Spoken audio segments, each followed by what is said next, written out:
contamos, recordamos y reiteramos que has preparado un informe sobre el texto, sobre el libro en realidad, perdón, de Carlos Ulanowski, que lleva el nombre Los argentinos por la boca mueren. ¿Cómo Interesante usamos y abusamos de la ley? el título del libro. Bueno, es una puerta de entrada evidente al contenido del libro. Empezando un poco por lo que sería la primera parte del libro, en la cual Ulanowski dice textual, que los argentinos por la boca mueren.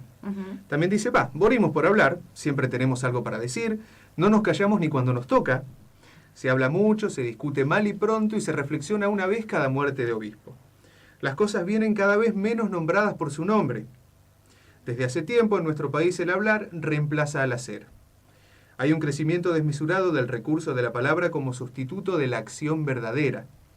Nuestra manera de hablar pasa a ser una representación cabal de nuestra manera de pensar, del país que habitamos, de la sociedad que somos, del tiempo que vivimos y de la cabeza que tenemos. Esto es lo que dice Carlos Ulanowski al principio del libro, en el prólogo mismo, y empieza con varias cosas. Si bien el libro, como decía anteriormente, contiene en general la forma de hablar de la sociedad argentina en distintos sectores, en distintos segmentos, de distintas maneras, abocados específicamente a lo que es la comunicación, vamos a empezar hablando un poco de lo que son las frases hechas, los lugares comunes y los eufemismos. Las frases hechas en su mayoría son ideas y conceptos que, dice Ulanowski, son extraídos de la cabeza y la boca de la gente. Son lindas frases, pero muchas dicen poco y nada. O peor aún, a veces dicen aquello que ya sabíamos de antemano. Entonces, ¿para qué decírselo a una persona que ya lo sabía? Si somos sinceros, podemos reconocernos, esto estaría bueno como ejercicio, reconocernos en estas frases como si fuesen un espejo de nuestra manera de hablar. Sí. De hecho, una gran parte de los conocimientos comunes que todos tenemos están edificados sobre lugares comunes. Ulanowski habla sobre un periodista estadounidense, James Rogers, que publicó un diccionario de clichés y lugares comunes. En ese diccionario, Rogers escribió: los lugares comunes son los impávidos testigos de la pereza mental y constituyen una plaga, no solo para la publicidad y el periodismo, sino también para muchas profesiones más. Y Ulanowski a su vez agrega: el que nunca haya dicho una de estas frases que arroje la primera sílaba, por así decirlo. Una es: el día que yo cuente todo lo que sé, ¿qué va a pasar ese día? Acá nadie te regala nada. Eso es una frase bastante común también en su época y se sigue usando. ¿Qué nos pasa a los argentinos? Es una típica frase para empezar a reflexionar. Muchos programas de política, noticieros y demás la usan inclusive, y se la puede encontrar también en varias partes, digamos. El nivel de la cultura actual es el espejo del país. Siempre hay frases que dicen que tal cosa es el espejo del país. El nivel de la cultura, la televisión, la radio, la forma en la que se escribe, el lenguaje en el que se expresan los adolescentes, muchas cosas siempre son espejo del país.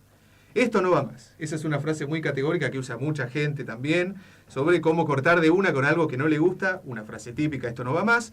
A este país no lo arregla nadie, es una frase que viene de hace años inclusive, que siempre cuando hay alguna crisis política, cuando hay crisis económicas también, siempre lo primero que se le ocurre decir a cualquiera es: a este país no lo arregla nadie. Y otra frase que lamentablemente es una frase que Ulanowski usa en un capítulo muy interesante, pero que quizás no viene muy al caso mencionar, sobre el lenguaje que nos legó la dictadura. Frases quizás un poco más duras, un poco más propias de aquella época, por algo será.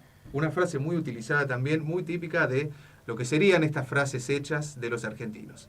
Eufemismos. Eufemismos es un tema muy especial, porque para definirlo, si quieren buscar la definición de lo que es un eufemismo, los eufemismos son palabras, digamos, correctas, entre comillas, que reemplazan a palabras que quizás tienen o provocan en la gente que las escucha una imagen más peyorativa, más negativa.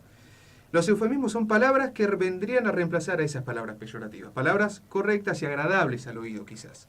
¿Qué son los médicos? Generalmente se dice prestigiosos facultativos. ¿Cómo fue el incendio? Algo muy típico en los diarios, o lo mismo en el lenguaje de los medios, dantesco. Siempre un incendio, ¿cómo es? Dantesco. ¿Qué le hacen los delincuentes a sus víctimas? Algo muy típico de la inseguridad y de las páginas policiales. Las mantienen en vilo. Muchas frases hechas, muchos eufemismos, algunos, que se utilizan siempre, o como por ejemplo decir que un empresario rico es un acaudalado industrial. Y a su vez, esto es algo que Ulanowski también toma de un artículo de Jorge Luis Borges, un artículo que Borges escribió titulado Si hay miseria que no se note, un artículo periodístico del diario Clarín. Borges decía: el culto a la imagen argentina nos ha llevado a una profusión de eufemismos que deforman la realidad. En la nota, que como bien decía apareció en el diario Clarín, Borges de alguna forma se resiente, no en su caso particular, porque por un lado lee que a un ciego se lo llama no vidente, no por su caso particular, sino por lo que encierran los eufemismos utilizados en el lenguaje. En este caso Borges lo veía mucho en la palabra escrita, por ser el mismo escritor, y además agrega otros descubrimientos a los que denomina vocabulario habitual de nuestra hipocresía. Una nota muy extensa en la cual se toman algunos, Ulanowski toma algunos en el libro, como por ejemplo decir que un basural es un cinturón ecológico, que un negocio turbio es un negociado, una villa miseria es una villa de emergencia, el presidente primer mandatario, este quizás es un poco más común y más utilizado generalmente, y la esposa del presidente es la primera dama, sí. Pero la primera dama es una expresión que proviene de la jerga teatral. Sin embargo, se la utiliza normalmente en los medios de comunicación. Un ministro, por ejemplo, el titular de la cartera, una frase toda constituida que parece muy elegante, muy agradable, pero simplemente para decir que un ministro es un ministro. ¿Qué problema hay de decir, digamos, que un ministro es un ministro, por así decirlo? Enrique Pinti también se manifestó al respecto, dijo: los eufemismos cambian con las épocas. Lo que no cambia es la hipocresía que encierran. Otra de las partes que se usa es sobre frases hechas, y esto es algo que yo, digamos, particularmente me interesó mucho, que es sobre las frases caseteras del fútbol. Esto es algo que, bueno, todos aquellos que les gusta el fútbol, sí, van a encontrar muchísimas frases. Se viene un final del partido no apto para cardíacos. Típica frase. En el fútbol hay revancha todos los domingos. Los goles que se erran en el arco de enfrente se sufren en el propio. Equipo con 10 se agranda. Una frase que no solo es una frase casetera, sino que es una mentira, porque se ve en muchos partidos que eso no pasa. Entonces se puede usar esta frase muy contadas veces hoy en día. Equipo que erra un penal se achica, el penal psicológico. Esto es algo quizás un poco más común, pero también son frases por ahí edificadas en momentos de los partidos que después son frases que quedan a la deriva porque ocurre totalmente lo contrario en el desarrollo de un partido. Un punto de visitante es negocio. No le hacen un gol ni al arco iris. Juega fuerte, esta es una frase muy contradictoria, juega fuerte pero sin mala intención. Entonces, ¿cómo es jugar fuerte? Pero está bien, no hay mala intención, pero sin embargo se ven unas patadas, unos golpes, y después viene toda la discusión, que si fue amarilla, que si fue roja, y demás. Vamos a escuchar un audio entonces sobre algo distinto, algo que por ahí, a manera de consejo, lo ideal es sacarse el cassette y ser un poco más creativo con las palabras, las crónicas y demás. Vamos a escuchar por un lado una serie de audios que vienen de unos videos de la página del diario Olé, de un personaje que es el Contra de Olé, que se dedica generalmente a criticar el fútbol los días lunes en la contraportada del diario, criticar el fútbol con muchos apellidos y nombres inventados. Por ejemplo, decir, se me ocurre un par, el técnico Leonardo Madelón decirle Maderón, o por ejemplo, muchos jugadores por pecho frío al Pocho Insúa le dice el Pecho Insúa, a Montenegro le dice Montehielo y demás. Eso es una forma de improvisar quizás y de cambiar un poco con el lenguaje. Y después vamos a escuchar a un relator que es el Bambino Pons, Juan Carlos el Bambino Pons, quien usa una frase que es ¿para qué te traje? Una frase que se ha hecho muy, muy popular y muy repetida en todas partes, pero que es una frase original y si bien algunos se cansarán de escucharla, es una forma de salir un poco del cassette. Vamos a escucharlo. A cada equipo se le asignará un jugador para enfriar los partidos. Los refrigerantes oficiales serán Rolfi Montehielo, el Tano Glaciar, Rolito Zárate, Juan Román Riquelme, Patito Rodríguez, Perito Moreno, Valery, el Pecho Insúa, la Gatita Fernández, el Mago Ramírez, Diego Miguelito, Gaby Miligamentito y el inglés Peón.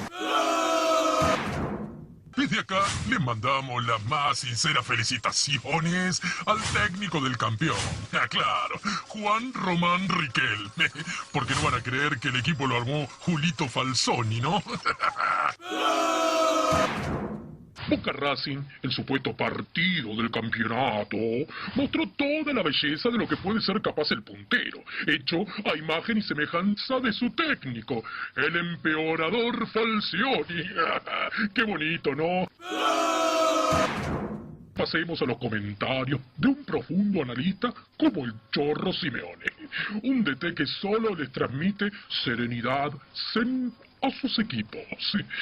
El técnico del silencio atroz, el que dirigía a River y con 2 tipos más quedó eliminado de la Copa por el Club Atlético sin Libertadores de América, el récordman que sacó último al Billo, y bueno, seguramente estaría preocupado pensando en cosas más importantes, ¿no?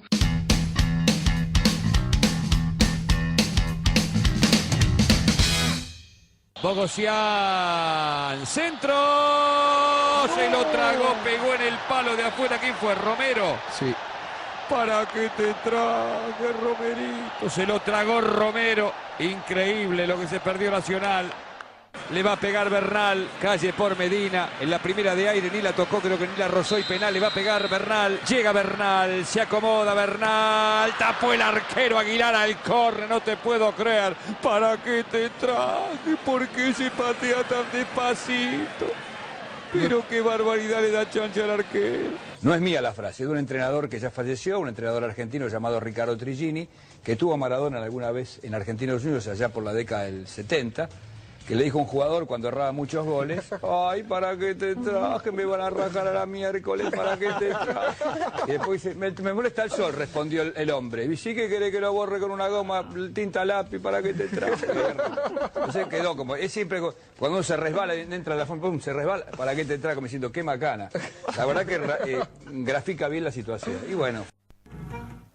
Muchas de las frases caseteras anteriores, que yo había dicho y demás, fueron extraídas del libro El maravilloso mundo del fútbol, editado por la revista El Gráfico, una revista muy importante en el nivel deportivo nacional, en el año 1975. Y fíjense cómo pasaron los años. Si estamos hablando, claro, si estamos hablando de un libro del año 1992, estas frases vienen del año 1975 y siguen vigentes, sin embargo. Ahora vamos a hablar de otro tema totalmente distinto, dejando de lado la parte más futbolística. Es sobre el doble discurso y el análisis del discurso, el discurso político. El discurso político es desde siempre y por definición un discurso de doble mensaje. El político tiene que halagar y llamar la atención, pero cuando actúa, difícilmente puede cumplir con el 100% de lo que había prometido. Esta es una frase que se evoca en el libro, que la dijo Juan Carlos Portantiero, quien fue un sociólogo argentino especializado en sociología en la Universidad de Buenos Aires y se inclinó por los estudios sobre el materialismo histórico. Él decía esto con respecto a, como decíamos recién, el doble discurso, el discurso político. Y en el libro dice que un presidente en campaña, esto se van a acordar mucho, si bien esto fue hace años, prometió una serie de cosas para después terminar haciendo todo lo contrario a lo que había dicho. ¿Con qué frase lo hizo? ¿Con qué eslogan lo hizo? Este eslogan todos lo conocemos. Síganme, no los voy a defraudar. A esta modalidad, algunos la llaman pragmatismo, pero para definirla de una forma más simple se la conoce como doble discurso. Lo que vamos a escuchar a continuación tiene toda una historia y viene de la vuelta de la democracia en 1983. Un psicólogo y publicista que se llama Miguel Rodríguez Arias empezó a grabar lo que decían los políticos en televisión. Acumuló más de 2.000 horas de grabaciones y hasta 1992 había editado 2 videos, la época del videocassette, que obtuvieron una gran repercusión. Uno de esos videos después se convirtió en un programa de televisión llamado Las Patas de la Mentira, programa que condujo Lalo Mir. El tema del ciclo televisivo específicamente, al igual que el de los videos, era el análisis del discurso.